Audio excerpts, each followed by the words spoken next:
welcome to the Geek Remix podcast, episode... 13. We never remember what episode we're on. Well, okay. We're on episode beep. Episode 11 billion. Moving on. I'm Stacy. And I'm Mari.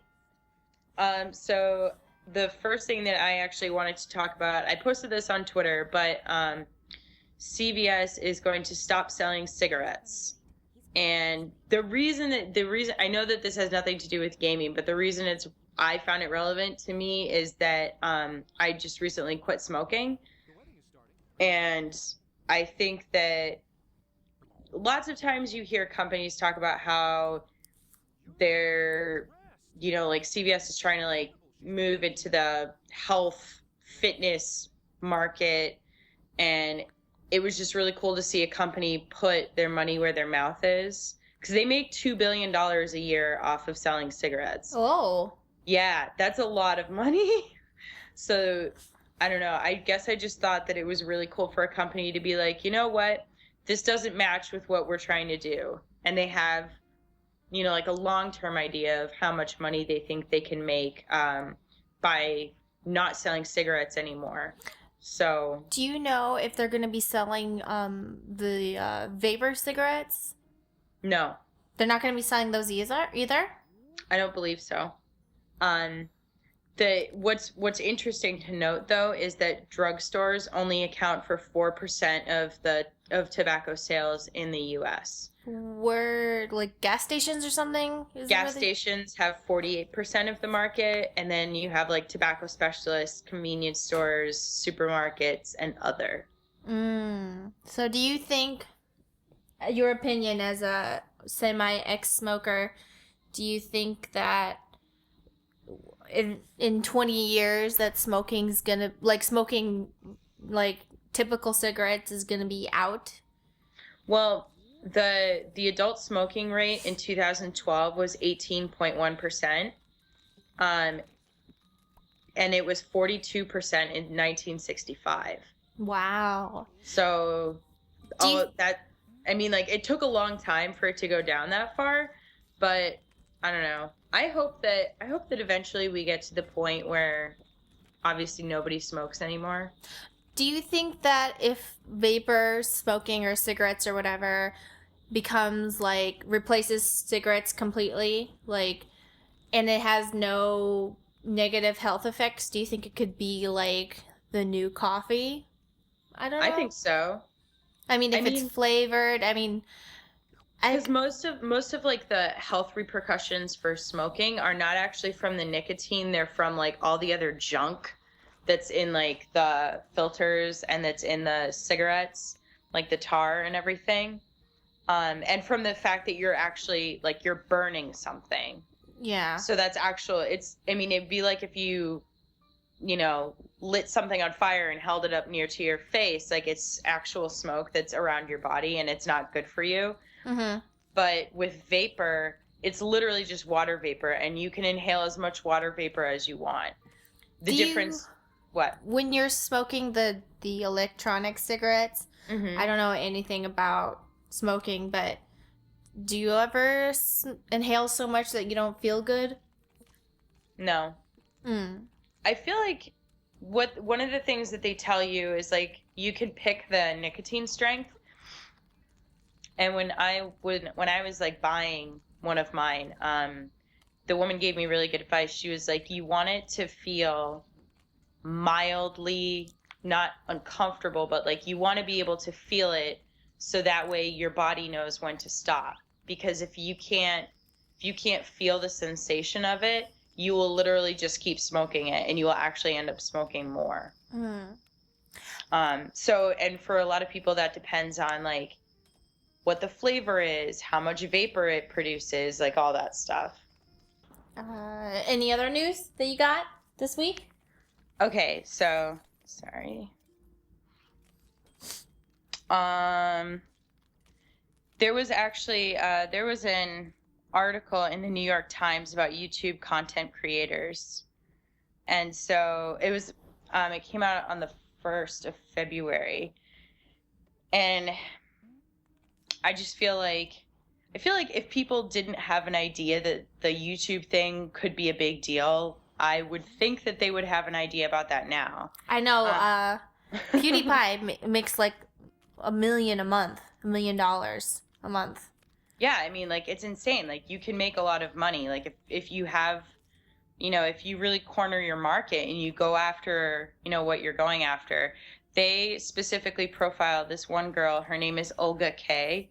Mm-hmm. But she has like 4 or 5 different channels, and they said that she makes about like $130,000 a year, 100 to 130,000. Mm-hmm. But like 5 channels, holy crap, and they're all different. Well, she probably segregates, because you know how we have podcasts and Let's Plays and then the Easter egg videos and then other videos? Yeah. If we had put that into you know what? She's not a big deal, No, I'm just kidding. Well, but like she has a gaming channel, she has a beauty channel, and then others that are like production video, like actual production videos. Mm-hmm. Reading about it and like seeing some of the other videos that like content creators put up on YouTube, it almost makes me feel like the gaming stuff is relatively easy. I'm not saying it's easy time-wise, because you still have to create a lot of stuff, but I mean, we don't create videos, like we don't create the games. Well, we play the games and we are just awesome. So I guess we're just naturally awesome. Well, Stacey, I'm just gonna point out that you play the game and I edit and record the videos. So No. Okay, but like we're not like making a music video. It doesn't take us 3 weeks to make one video. Yeah.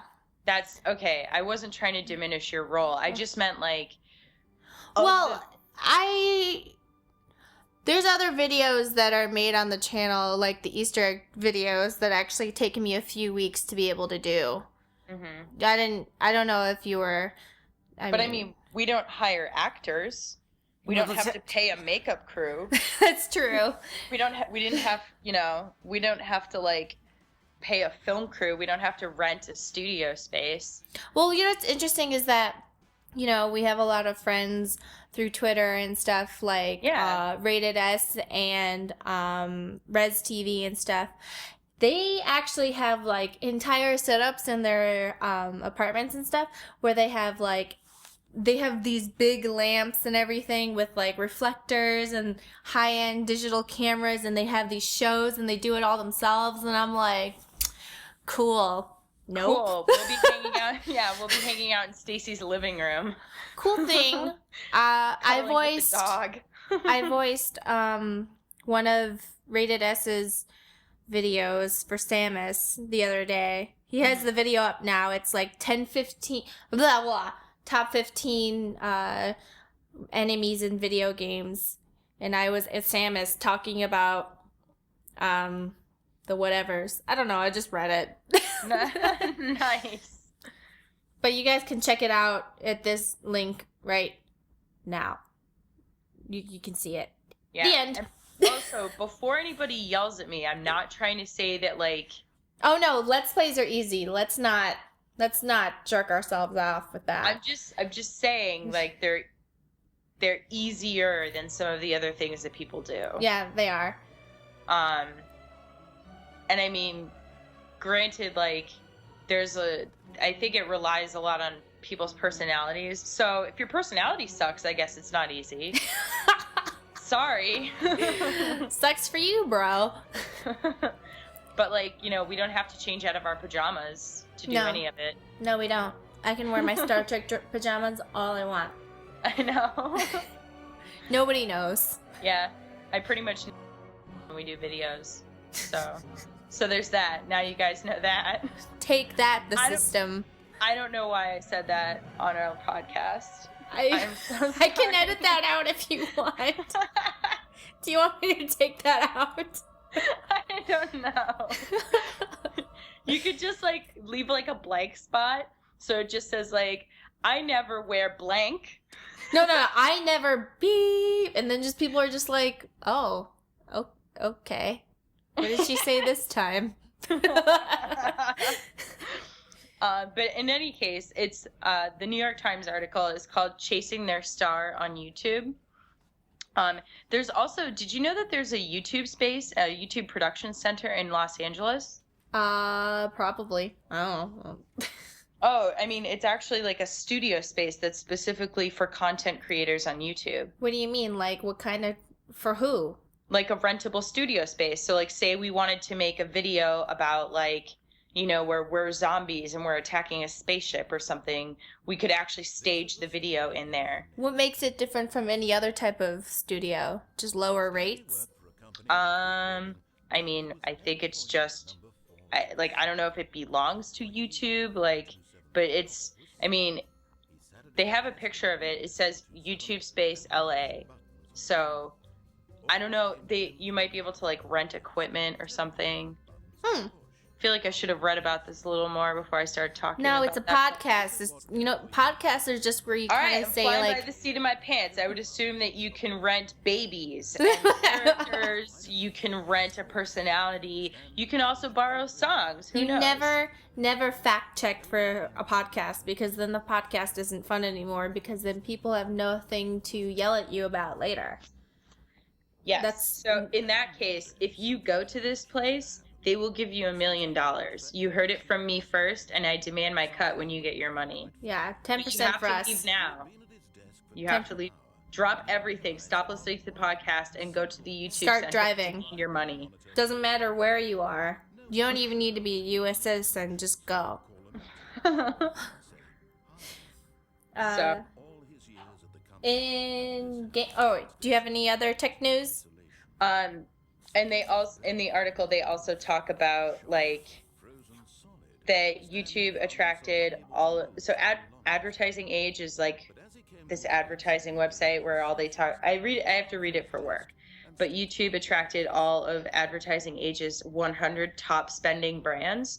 So all the big brands are coming to YouTube and spending money. Also, it costs less for companies to advertise on YouTube than it would on like, you know, like video reels in front of like CNN and stuff like that, or CBS. Like, so say if you're watching a video on CNN, it costs a company like $20 per 1,000 views, whereas on YouTube it's $7.60 per 1,000. That's on the average. That's a general average. However, the advertising rate is going down, so that's bad news for content creators. Well, we can't talk about our rate. Right. We can't talk about that. No, I'm not talking about that.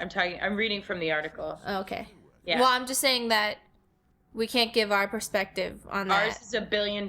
So we can't even say that. We can't even say that. Damn. We're not allowed to say anything at all Beep. about. On to more gaming news. So there is.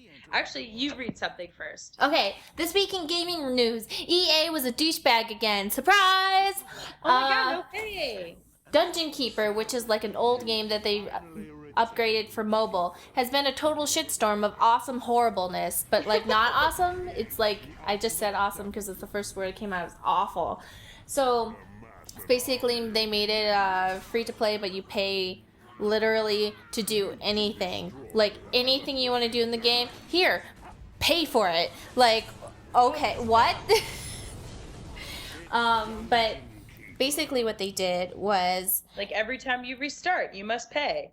Every time you need a life, you must pay. But the worst part about it pay? is the fact that if you try to rate it less than 5 stars on the Android store, it actually takes you back to the feedback page where it's like, oh, you didn't like it? Send the developers a message telling them what you didn't like. So you can't rate it less than 5 stars. What you can do is you can rate it 5 stars, go onto the Google Play Store, and then change your score. But basically, they're making it impossible for you to rate it anything less than 5 stars. And then what they're saying is that, oh, well, a lot of people are just very vocal about not liking it, but there's plenty of people who are rating it well and downloading it. So there must be a group of people who like it, which is basically what they say about every single bad release they've had.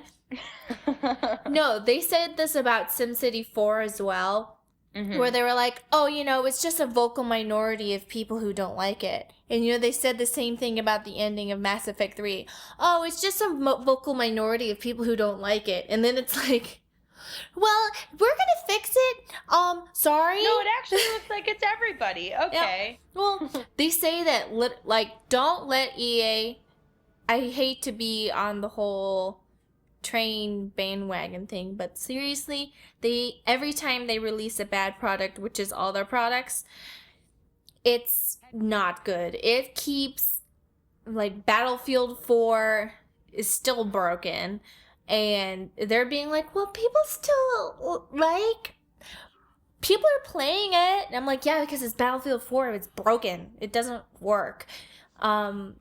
It's just, how many bad products do they have to release?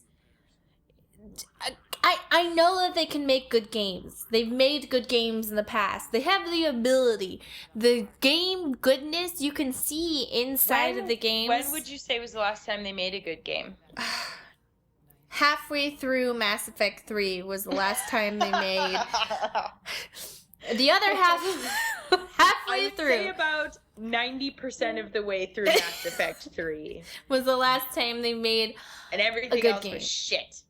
It's not even it's like you can see that the bones of the good game were there, but somewhere along the way they're like, no, let's release it right now, and they're like, no, we're not ready. We don't have enough time. No, we're releasing it now. Also, no, we said that we would release it now, so we're just gonna do it. Oh, yeah. The game's only halfway done. Oh, okay, that's fine. It's fine. It's broken. Fine. Or they'll be like, how what would make this game better? If you had to pay to play the game more. Put some more paywalls in there. A little bit more. Yes. Perfect. We made money. Thanks, investors. And the thing is that people are like, well, EA is still making money and blah, blah, blah. I was like, actually, consistently over the years, if you look at their profit margins and stuff, yeah, they're slowly declining, and they've actually changed CEOs, which actually is a bad sign.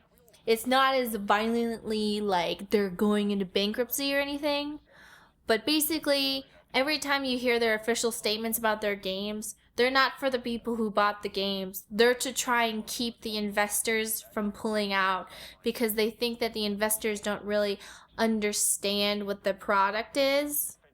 So it's not good. But it's You know who else just changed CEOs? What? Microsoft. Oh, I heard about that, but I didn't. Yeah. You know what I'm trying to say? Microsoft appointed Satya Nadella, who seems like a pretty bright guy. I've been hearing a lot about him over the past, Don't worry about it. Over the past, week or two for work stuff. Because everybody's like, ooh, who's that guy? What's he doing? Because they pretty much, they told the old CEO that he had a year to step down, and they were making all these changes because Microsoft was kind of going in the toilet with their operating systems and everything. Windows 8 is the worst. Yeah, it's so the worst. But when you were saying that they appointed a new CEO, that's generally a sign that a company is trying to make a change for the better. Mm-hmm. They're trying to get new leadership in place because they're they got to shake things up a bit. Well, was he doing a bad job, or it was just? I think they just he was. I forget. There was some trend that he was really slow to get on top of. It was and it was something big. It was getting on, making a smartphone or something like that. Or tablets. Was it tablets? like some segment, like some market like that, where he was just kind of like, oh, like that's never gonna catch on, like it's not gonna be a big deal. And then all of a sudden, like everybody had them, and Windows was like, fuck. Or Microsoft was like, shit, we better get on that. We better make a shitty operating system for tablets. Yeah, and because they were trying to make an operating system that could like function as both without realizing that like people use mobile for a different purpose than they do a laptop or a desktop. I don't know if you're familiar with how Windows 8 works, but I was trying to use it on my boyfriend's computer and I was like going insane. And I've honestly nenever tried to use it. I've only seen like pictures of other, like videos of other people using it. It doesn't, I just feel like they tried to make it intuitive and it's not. It's not even so much that it's not intuitive. It's more like I can't get my program to work. I don't want it to work like a tablet because I'm on a computer and my computer is able to do things that the tablet cannot, and I need this to work. Like, yeah, exactly. Yeah. It's just so frustrating, so unbelievably frustrating just to be using it and just, ugh. I don't know how to explain. There's people who do like Windows 8 and find it to be easy to use and, use different applications, but I want to be able to use... whatever. I'm a Mac user, which I shouldn't even be complaining about Windows. It's just... Well, I did build my own computer a few years ago, and I knew how to use Windows, and it was nice, and I liked it. Had a start menu and all that shit, so... Yeah. I mean, I'm a Windows user. Yeah. But I guess I just... And I love having an iPad because I like it for a tablet, being able to like swipe and tap and pinch and do all these things. But when it comes down to like working, mm-hmm. like doing things for work, like I need to be at a computer where I do not touch the screen. I have a mouse, like all that stuff. So yeah, I don't think I would be able to use Windows 8. So in other gaming news, Dragon Age Inquisition, they were having testers. Yeah! Tell me all about this. No, well, it's not exactly good news. Oh, no. Because you know how EA's like, well, let's fuck it. Dragon Age is, BioWare, which is owned by EA right now. But so testers were given a survey, and they were asked in the survey if they had tried the Mass Effect 3 multiplayer. And what? Yeah. So basically, what it's indicating is that maybe that they would implement multiplayer into Dragon Age Inquisition. Mm-hmm. And let me say, they said that the multiplayer in Mass Effect 3 wouldn't affect the game and how many resources go into it. But let's just really admit to ourselves that that's not true. So that's not a fact. I'm getting closer to the mic in anger. Let's just say that, maybe if they had put the time from multiplayer into a multicolored ending, maybe we would have, like, new colors, like fuchsia or, I don't know, pink. I don't know. Or, a good ending. Like an ending that made sense. Anyway. Oh my goodness. So basically, they were just asking him what they thought. So, do you fear for the future of Dragon Age Inquisition? I don't understand why they have to keep putting multiplayer onto these games that make no sense to have multiplayer. The Mass Effect 3 multiplayer was fun. It was. But it was set up in a way that it was to make money, basically. Mm-hmm. Like, you bought Spectre packs and blah, blah, blah. You didn't have to, but it was just... I don't know. It's set up in such a way it's like money.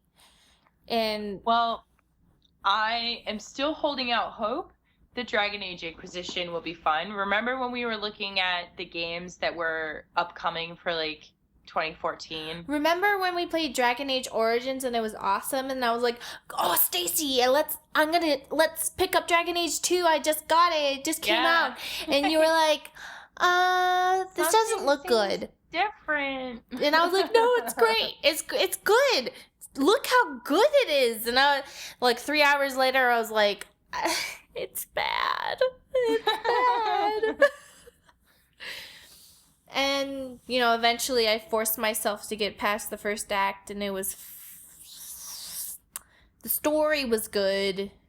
You know, they had psychotic romances, which was good, but the game itself, in terms of gameplay and environments, was total shit. Yeah. So... well... I don't want to be excited. I want to be excited, but I don't want to be disappointed, so I keep telling myself it's going to be shit. So... I hope that we are pleasantly surprised. I hope so, too. I'm trying like really hard to remain neutral, but like it's got Mario has dragon in the name. Like I have to play it. I know. It's called Dragon Age. It's called Dragon Age. Speaking of Mari getting angry during video games, so there's actually this thing called immersion. Do you find yourself suffering from gamer rage? Have you broken multiple controllers, consoles, even your television over your head? Perhaps you need something like immersion. Immersion is a headphone-like device that senses when you are getting angry, and then it makes the game more difficult for you. Why? No, you should never have this, Stacy. Hold up. So it senses, like, it goes around, like, the back of your ears, and it senses your pulse, and your, like, for your heart rate. And so when you get an elevated heart rate and you get, like, you know, super stressed out or really angry at the game, it actually makes the game more difficult. Enemies will be harder to kill, stuff like that. And the thinking is that knowing that the game will get easier if you relax, then you should, like, gamers will want to calm down so that the game becomes easier again. Wait. First of all, that would never work, because no. And second of all... Are you saying the device doesn't work, or are you saying, like, the thought process doesn't work? No, the thought process doesn't work, because I'm just gonna get pissed. Like, I've never broken any of my controllers or anything. Stacy, you can give your own input to that. I've never broken anything. I've broken a computer. Yeah. I remember you told me... No, wait. No, then you told me it wasn't StarCraft. It was just you were pissed. Oh, I was just pissed. I punched through the top of my computer. But it still worked, right? It did work, and I kept using it. Yeah, so that doesn't count. Those, like, really old, like, box monitors, and I just put my fist right through the top of it. Yeah, that doesn't count as breaking it, though, because it still worked. It still worked. Yep. Freebie. Free pass. I know, seriously. But whenever I see people who have broken their controllers or, like, post a picture, I'm like, all I can think of is like, I think that you might be a brat. Like, you might be a brat. You're also just, like, it's literally like setting money on fire. Like, hi, I can't control my emotions. I'm just going to set this money on fire and watch it burn. Yeah. Because I'm going to have to buy another controller. Like, why? Ugh. Oh, Stacy, remember that, the bra that I sent you? The bra that... Yes. You have to make them fall in love? Yeah. So basically how it works, this is a Japanese product, by the way, and it's like, the bra will only unhook if it can sense that the wearer is in love. And by the way, the way that they see that the wearer is in love is by heartbeat, elevated heartbeat. And I was like, well, why don't you just scare the shit out of her and then her boobs will pop out? Like, you know what I mean? Yeah. And, like, all the situations that they were showing, it was like them laying in bed together, being like, should we? And I'm like, if you're already at the stage where you're laying in bed in your underwear together, maybe, you know, you don't need a phone app to tell you if your boobs can come out. Maybe? I don't understand what the point of that is at all. There's just no point. Because what if you fall in love in public? Boom, tits out of the bra. You don't technically use your boobs during sex. Like, so what if you want to have sex with her, just like have sex with her. Well, you could leave her, like, I don't care. Well, that makes it sound like I'm advocating rape. Never mind. No, yeah, that's not what she meant. It was like, it's... Oh, my God. Oh, no. Because you could have... What I was thinking is, like, okay, Take so... what is yours. So, like, your friend, you're a guy, and your lady friend is like, I'm wearing this bra, and you, like, want to, like, you know, like, mess with her, like, not in a rapey way, just, like, you know, play jokes on her. Like, if my friend was wearing that, and she was like, yeah, it comes off when your heart rate's elevated, and then, boom, your tits explode out of it. Because the commercial made it seem like your tits literally explode out of this bra. Yeah, I saw it. I made a gif of it, just for Stacy. That's for me. Yeah, she's like, yeah. I'd be like... She'd be like, oh, hold on, I'm just gonna go get something. And just come, like, screaming around the corner and yell at her. Yeah, and then, like, her tits would come out every time. I'd, like, sneak up on her. Hey, bitch! Ah, push! Tits everywhere. Hey, just, like, see her from across the street and start yelling at her. And have, like, a crazy person all of a sudden. Like, put your hood up. Like, walk over her, like, all creepy. Like, hey, what are you doing? Like, push, tits out. Like, I mean, she has got a shirt on, so her boobs aren't going to be, like, showing. But I'm just saying, like, that'd be really funny. So this whole, like, oh, it measures your heart rate to know what your mood is. It's like, I feel like it's almost, isn't it almost like trying too hard to get technology to help us do things that we should just be able to do ourselves? Yeah, I'm pretty sure I can make the judgment myself on if I want to take my bra off or not. Or if the game is frustrating you and you have to, like, walk away to calm down. Yeah. Yeah. Which this is gonna sound really stupid, but this week, for the very first time, I actually played Halo. The first one. Oh, how'd that go? And I was like, you know how, like, things get a certain reputation? You're like, that's stupid. I don't want to fucking do that.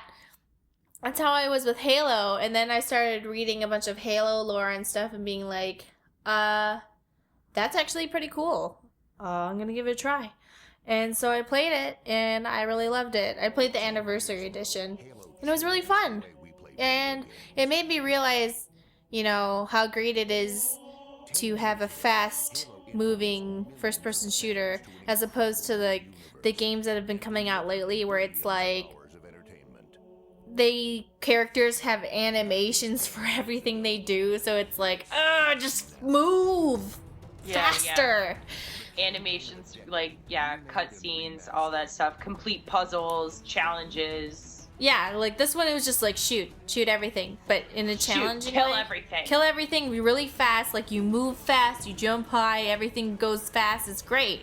It's not like, here's an animation for sitting down and taking out your gun and looking at your gun, and then you look at the gun, and then you look at the thing, and here's an animation for blinking. Like, and okay. Here, we're gonna go shoot people, but first, take out all the light bulbs in the warehouse by sneaking around.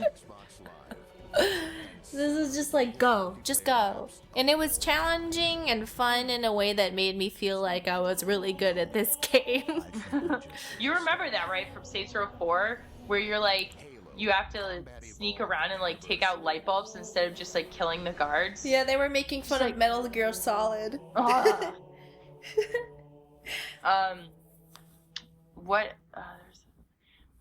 But speaking of getting really scared, there is underwear that can control the smell of your farts. Yes.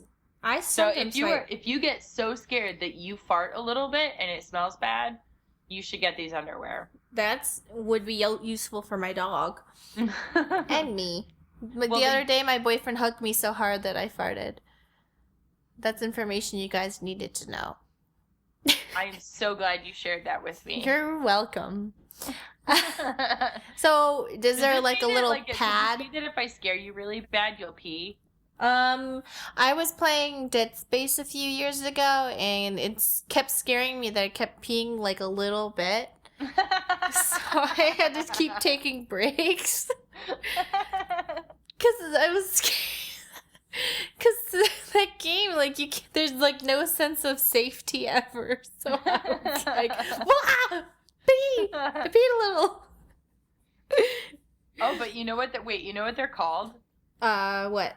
They're called shreddies. They come with little pads on the butthole, right? I don't think so. Like they have replaceable pads or something to absorb the fart? I don't think so. Oh, that might have been another underwear. No, I mean, I know that they make ones for, like, incontinence, so perhaps. That's a diaper, Stacy. Yeah. That's not underwear. No. Like, I think you have to wear, if you were going to get the ones for incontinence, you would have to wear, like, the actual diaper underneath it. Those are just to mask the smell. Oh, well, if you have problems with your bowels, we have no judgments with that. We're serious. Or, hey, if you really want to play that game and you do not want to stop for anything, you are going to do a 24-hour stream and you are not going to stop, this is what you need. I should have gotten that instead of going to the bathroom and forgetting to mute the mic so everyone heard me pee and poop. It's really great. I forgot. It was really great. I was on hour 22 and I was like, I have to poop. And then I forgot to turn the mic and it came back and they were like, what was that sound? And I was like, nothing. What did you hear? I dropped the kids off at the pool. Why? That was my dog farting. Not me. That wasn't me. Oh, Geek Remix just did a 24-hour stream to promote our Patreon. So if you guys want to, anybody, do a monthly donation to Patreon towards us, it'll help pay for things or whatever, and you'll get a bunch of perks. There's a link in the description if you're interested. I don't want to whore that out too much and get in your face. Continuing on. But there's a possibility that we'll sing to you. All right. What else? What else is there? Oh, yeah. Viewer questions. This is me turning a page. Yay! Do we have any good ones, or are these all going to be weird? No, they're normal. We only have 3. Unless there's more when I wasn't looking. Oh. I just always wonder if, like, when we ask for viewer questions, if, like, because I know you screen through them to see, like, okay, what could we actually answer? So I always wonder, like, what are the ones that you reject? Well, we're not popular enough to get the weird shit. Oh, that's good. If you guys have any weird shit you want to ask us, yeah, we'll answer. We're not too cool for that yet. We're not too above that yet. So this is the prime time to ask about that problem you have, So I don't know if Mari and I told you, but we are actually doctors. We're and we're really good at relationship advice and financial advice. I think we would be good at relationship advice. Financial advice, maybe not. We would give you really bad relationship advice on purpose. So please ask us anything. Welcome to Loveline with Stacy and Mari. What's your question? I have a problem with my girlfriend. I treat her like. Does cheese come out of your dick, my friend? No, then you're good. She starts to urinate all the time whenever I touch her. I was wondering if that's some kind of STD. What do you think? Loveline? Let's go to our next viewer question. What is your favorite book? This is from Sithrith. What is my favorite book? Just give a list of books you like. It's too hard to just say one. Okay, because I really like the Harry Hole series. It's a like it's like detective novels. It's a guy wrote them from they're Norwegian crime novels essentially. Oh yeah. Yeah, I really like those. And I actually do like Song of Ice and Fire, the series. Like I actually read all the books and I do like them. Is it unreasonable of me to get really pissed at people who have never read the books and keep acting like watching the show is a new thing that's happening? Like, I get really mad. I don't think so because no, I don't think so. I'm just like, people are like, I wonder what's happening next. And I'm like, you should already know what happens next, okay? Get on it. But I mean, there's like so many, like there are lots of people who've seen the Harry Potter movies that never read Harry Potter. No, I can't get down with that. I can't. Like, if the book has one movie, I understand. You saw the movie. If the book has 3 or more movies, you gotta read it. Unless it's Twilight, because then that's just a joke. I've seen Lord of the Rings, but I never read Lord of the Rings. Yeah, but that's 3, and it's fine. You know what I'm saying? But how can you be mad about the Game of Thrones thing? There's 5 books because so far. I can. That's how I feel. You don't have logic. Interesting is that Sithrith is a very popular person within the Lord of the Rings fandom. So she actually has been adding lore at the end of her videos to copy off of, not copy, but she got inspiration for our videos because we put lore at the end. Using the C word, yikes. Sithrith? Can't say it. Can't give a C word on another woman. No, copy. Oh no, I didn't say I meant she got influenced by, because at the end of our Mass Effect videos we have lore, so she put lore at the end of her Lord of the Rings Let's Plays, but because her fans are die-hard Lord of the Rings fans, they're always being like, no, that lore is incorrect. Actually, the tree was 73 miles to the west, not 72, you pleb. So yeah, but no, I'm like, you know. What are your favorite books? My favorite books, Song of Ice and Fire, which, you know, I stopped watching the show mostly because it kind of confuses me, because I have like all these weird fan theories in my head, so I just stopped watching it. See, that's like, I always find that so weird, because whenever I watch, like whenever I just don't really like the show that much, that's all. When I read books like that, I don't come up with any fan theories. Like, I am just so excited to like be along for the ride that my brain doesn't even go there. Well, I just have this one in my head where it's like, I'm not going to talk about it because there's too many spoilers within it that haven't happened in the show yet, and I just don't want to ruin it for anybody. Yeah. But I don't know. I don't really like the show that much anymore. I liked the first season, but after that, it got a little bit too, I don't know, like, it's already a really interesting story. I felt like they were just trying to be like, sensationalizing. And I'm like, how do you sensationalize this more? Oh, you did that. Okay. Boobs. Like, what? I feel like the story got a little bit lost in the attention grabbing, I guess. Yeah.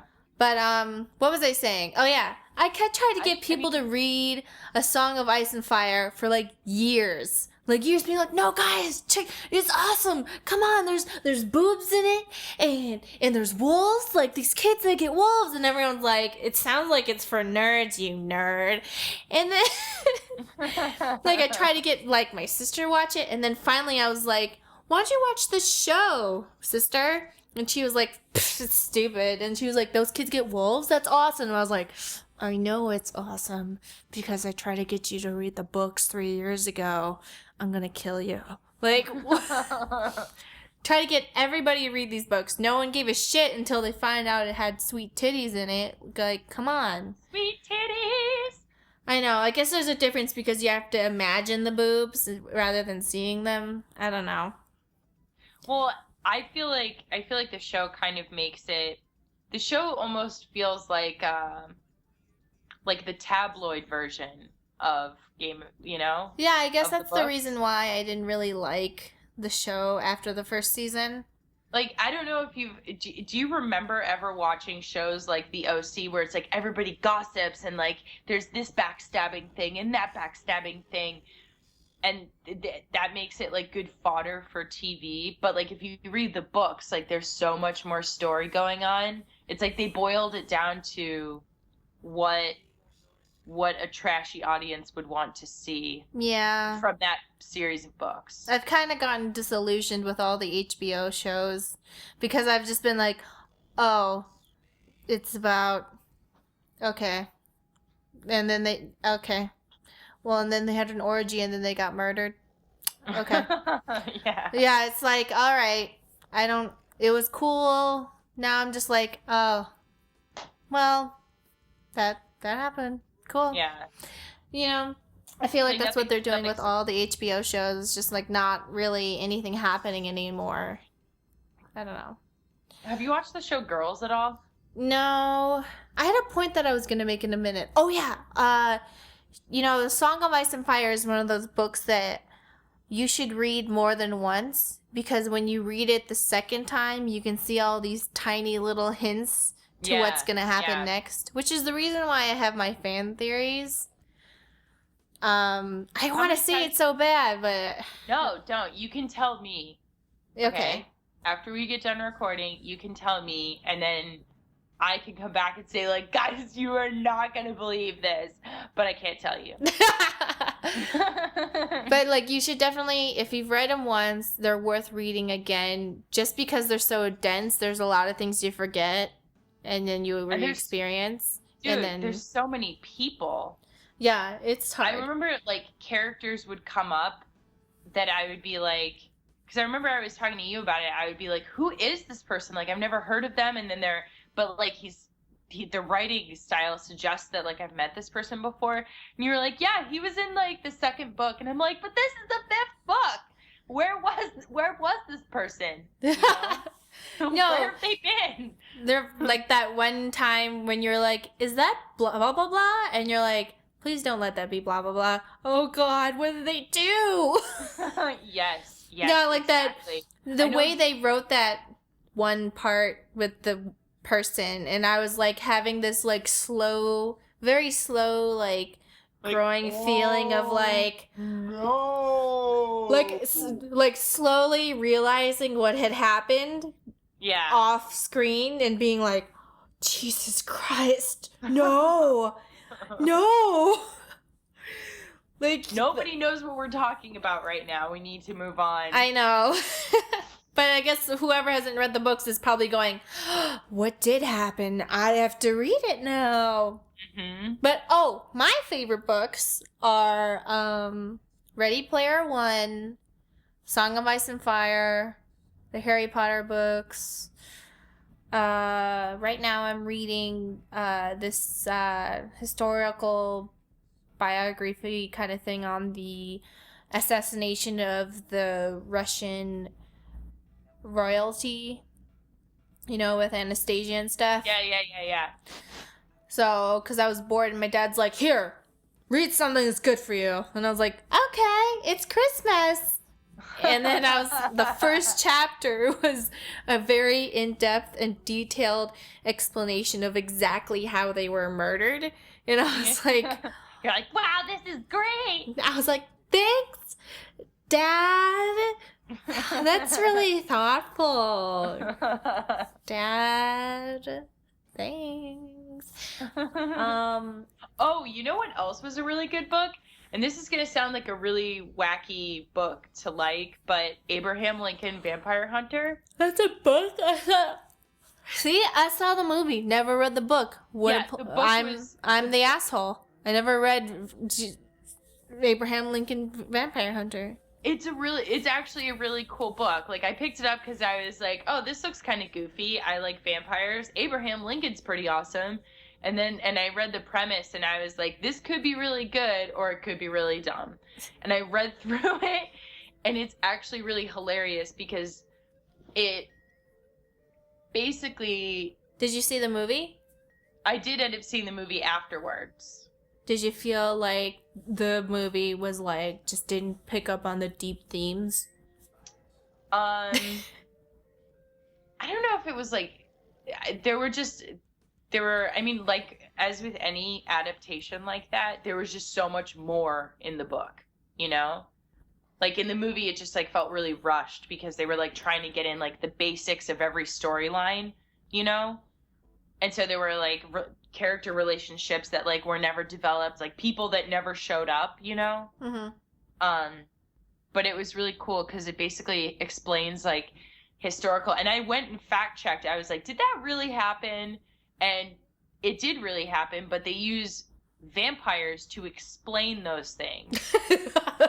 which in but like there were historical things that like happened, but they have like vampire explanations for them. It's really cool.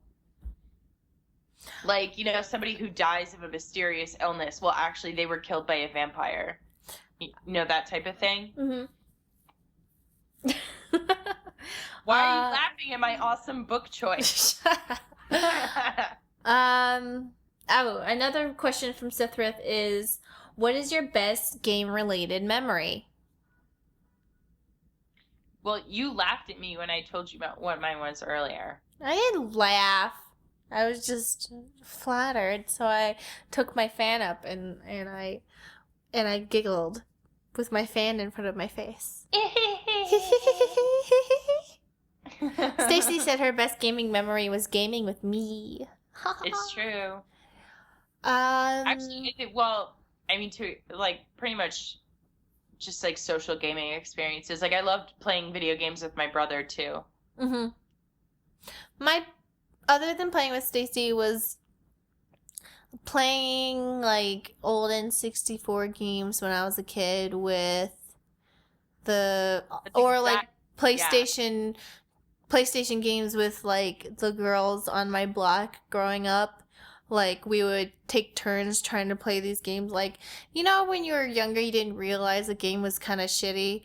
Like, yeah, totally. Well, we kept trying to play this game, Harry Potter and the Sorcerer's Stone, but it was like for the PlayStation. It was before the official one, and it was like really bad, but the controls were really bad, but we just didn't realize that. We just thought it was super hard. And we would keep taking turns playing it, and we'd be like, "Yeah, we did it! We beat that one part."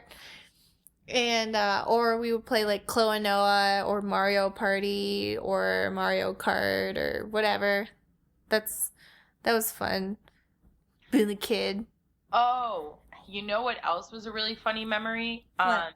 So in my senior lounge in high school, we had a GameCube. Mm-hmm.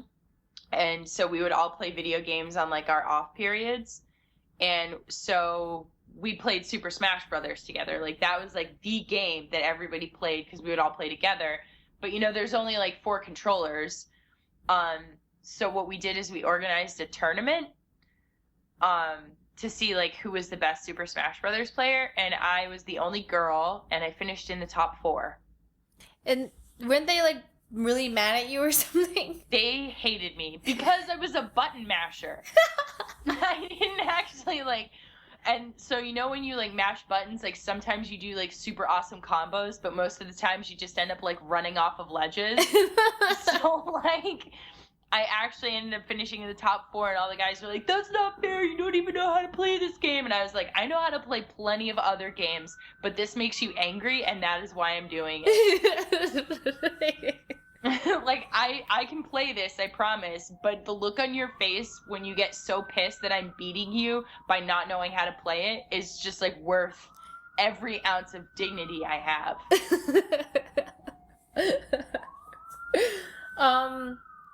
Eric Hornby, the developer of Luminix, which is a game coming to the iPad. Excuse me, Siren. Thank you. Sorry, the emergency services are saving lives. What? Who's in the bad neighborhood now, huh?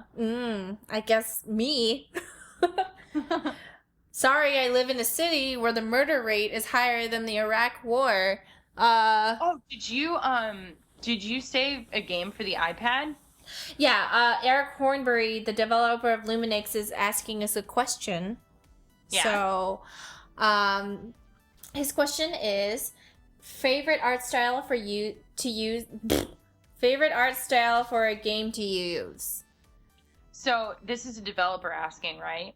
Yeah, he asked us on Twitter. Okay, so whatever style your game is, not that style. I like everything else. Whatever style your game is our favorite.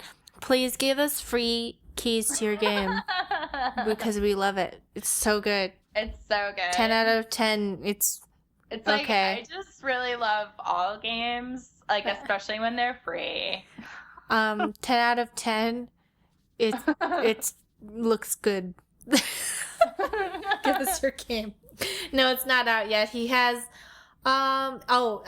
it's you can play it in a browser at this link that I'm putting on the screen. Bing, bing, bing, bing. It's like got cubes and stuff. It's like I don't know how to explain. Just play it. Here's footage of me playing the game right now. You're looking at it. Wait, so remember when I was trying to articulate my answer to this question earlier? Yeah. And you were kind of confused. I was being confusing. Okay. What then do I say for this? Okay. So Stacy, she doesn't mean by this the whole like through the gritty filter brownness. What she likes is a dark color palette, which doesn't mean browns and grays. It means that she likes games like The Wolf Among Us, where it's dark overall, but there's a vibrancy of color still. Yes. So thank you. She doesn't like really bright games like Kirby or Knack, where it's like brightness in your eyes. I like them, but they're not my favorite. That's all. There is the ability to have a dark color palette that is still, like Saints Row 4 has a very dark color palette. That is a great example of what I like. She likes neon, like Tron. Like if she lived in Tron, she would be very happy. If you have neon colors in it, I will play it. She likes neon lights with darkness. So like Tron, Black Ice, the game, Saints Row 4, The Wolf Among Us. She likes that kind of like this neon 80s noir, but like cyberpunk noir-ish kind of look. That's the type of look Stacy likes. You are articulating this so much better than I could. What I like, I didn't even think about what I like. Shit. Whoops. Mari likes games. I like games.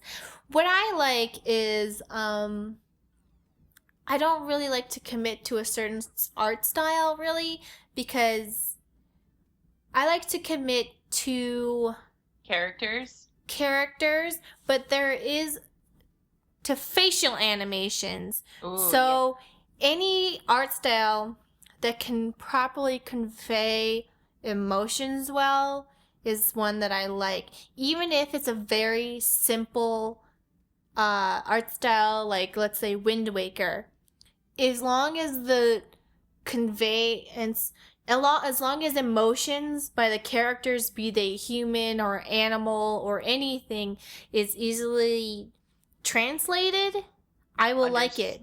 Yeah. Even if it's extremely minimal. You know?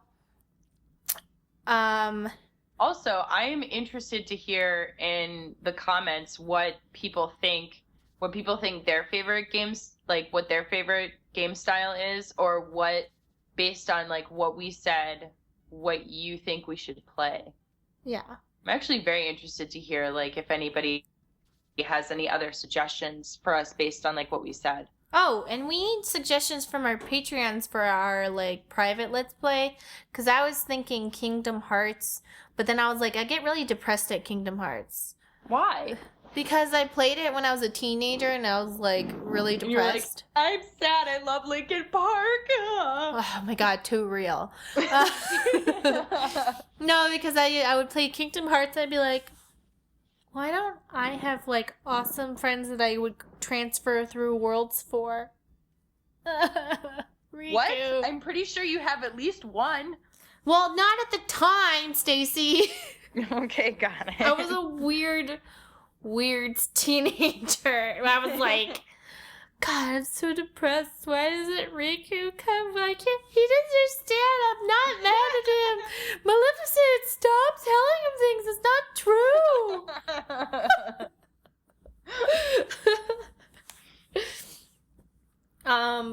What else? So, yeah. Oh, and like, if there's anything that you guys ever are curious to hear us talk about on the podcast, feel free to leave those in comments too. Although most people interact with us on, like, we interact with people on Twitter a fair amount, so if you guys want to connect with us there, feel free. Oh, you know what game art style I really like? Soda Drinker Pro. Last night I played all 102 levels of Soda Drinker Pro on stream. Are you kidding me? Oh my god, it was psychotic. It was... I don't really understand, like, how that game is fun. It's like... Well, imagine not sleeping and being on, like, 1,000,000 hours of playing games, and you start playing Soda Drinker Pro, and it's like, doesn't make any sense. And it's like, everything is like not a game, but it is, and it's like, what? This doesn't make any sense. These bonus sodas have no tangible meaning. You drink soda while looking at things, and it's like, maybe this is the next step in gaming. I don't know. Where it makes no sense at all. Yeah. You just leveled up. That means nothing. No, you don't even level up. There's nothing. You just go to the next level. But some of the levels, once I actually... Maybe this is like some sort of psychosis you go into when you start playing, but you start actually thinking that the game is cool. That's psychosis. No, like, you start sitting there being like, this game might... Like, because each level is, like, really different, but, like, done really horribly. But, like, you're like, maybe this game is good. I'm enjoying myself. Maybe this is good. Is that like how hipsters choose music? They listen to music and they're like, wow, this is, this sounds like awful, but maybe it's good. No, maybe I'm just not worthy of deciding what is good music. Like, there's this one level. Must be good music. There's this one level where it's like you're in a hospital, but these levels are not levels. They're just like places, really. But they're like not even places. They're just like, I don't even know how to explain, but it's like you're in a hospital. And throughout the whole game, you keep hearing the developer saying things about the level, being like, he goes, Doctor, I don't know how, the only way to save all these patients is more soda. And then he's like, I'm gonna give all these patients soda. Everyone's gonna be okay. And it's just what? Like, what? What? Doesn't make any sense.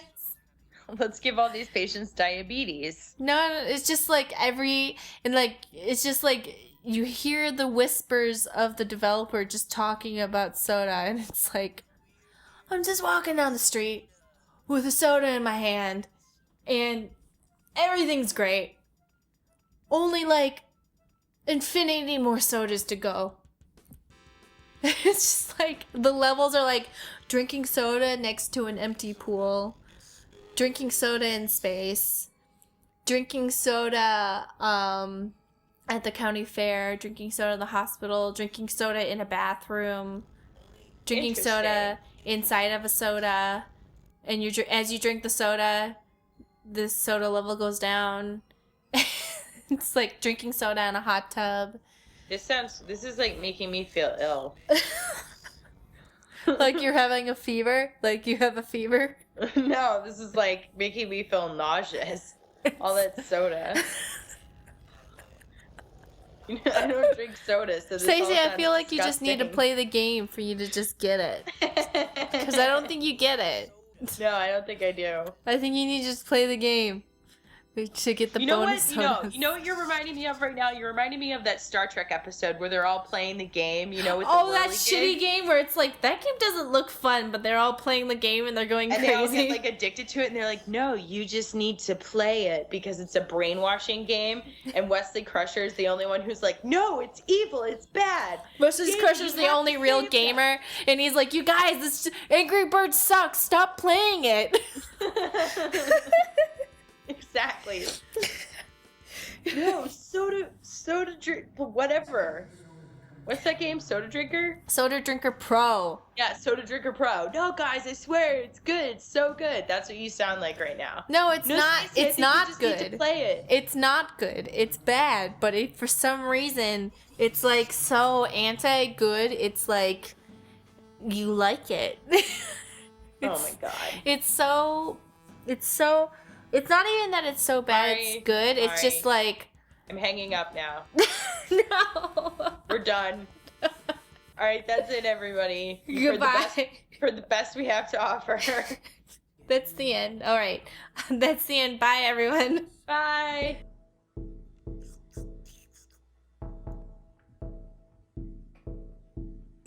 All these charts and graphs make this soda even better.